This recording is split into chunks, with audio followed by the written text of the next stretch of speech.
Alright, folks, we're gonna get right to the breakdown of today. Fuck.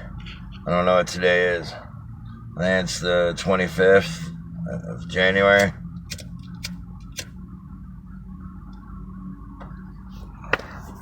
But today was day 2 of the Harvey Weinstein trial. And Annabella Sciorra, you may remember her. She was so hot back in 1993, back in the time of The Hand That Rocks the Cradle.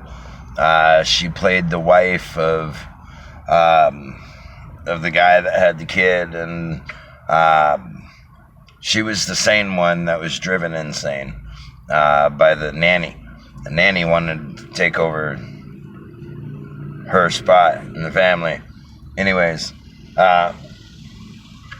she called in 1993, apparently after Harvey Weinstein had drugged and raped her. She got a phone call from Rosie Perez, and you may remember her, hot as fuck back in the day, from White Man Can't Jump. She played Woody Harrelson's girlfriend. I believe it was Wesley Snipes that was also featured in that film. But she was also at the trial today, and also was on the witness stand. Verified, the whole story. It's when that happened, and now it's past the what they call a statute of limitations. So unfortunately, it won't. He won't have to pay for what he did to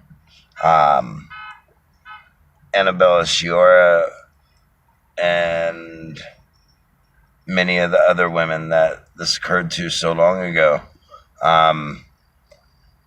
But it does set a precedence for the other 5 women that are going to be testifying still to come in this trial.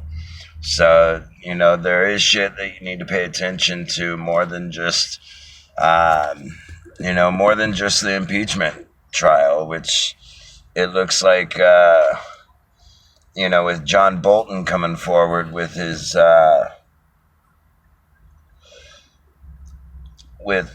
basically his draft of his book.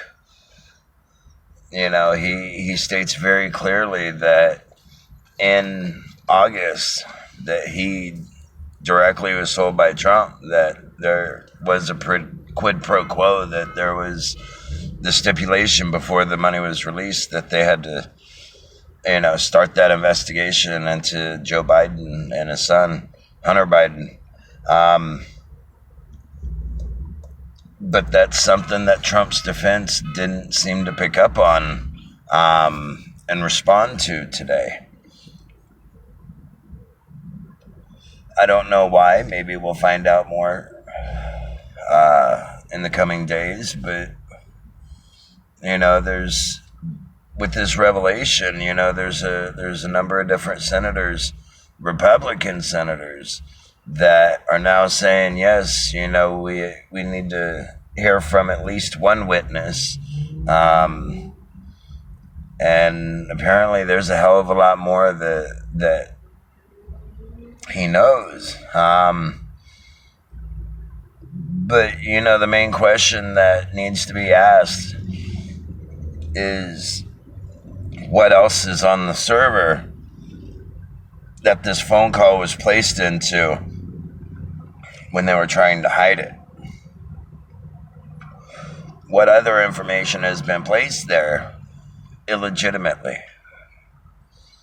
That's a question that needs to be asked to somebody during this fucking trial. But it seems like there is a small glimmer of hope for a legitimate trial, where we can actually get some information out of somebody rather than just being railroaded by the fucking White House and Trump administration at every single turn. He didn't respond to, he did not turn over not one paper of evidence or requested files or subpoenaed files. He did not allow one person to testify. He railroaded the process at every fucking corner. What kind of innocent person do you know that is going to railroad the process and try to intervene with the process that could prove your innocence through all of this, unless you are guilty of exactly what the fuck you're being accused of? No innocent person behaves the way that Donald Trump has behaved up to this point and is continuing to behave. It's a monstrosity is what it is. But, you know, again, I'm just one of those guys that wants to smoke pot while we gather as one, unite with our guns to march to the fucking Capitol and take our goddamn country back. But hey, that's just me.